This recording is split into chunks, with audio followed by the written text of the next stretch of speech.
A reading from the letter of Paul to the Romans. There is now no condemnation for those who are in Christ Jesus. For the law of the Spirit of life in Christ Jesus has set you free from the law of sin and of death. For God has done what the law, weakened by flesh, could not do.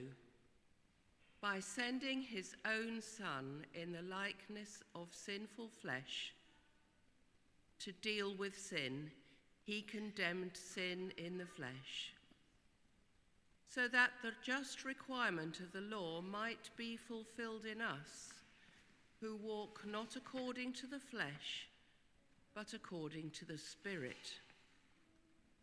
For those who live according to the flesh set their minds on the things of the flesh, but those who live according to the Spirit set their minds on the things of the Spirit. To set the mind on the flesh is death, but to set the mind on the Spirit is life and peace.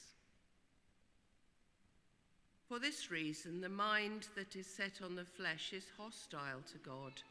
It does not submit to God's law, indeed it cannot. And those who are in the flesh cannot please God. But you are not in the flesh, you are in the Spirit, since the Spirit of God dwells in you. Anyone who does not have the Spirit of Christ does not belong to him.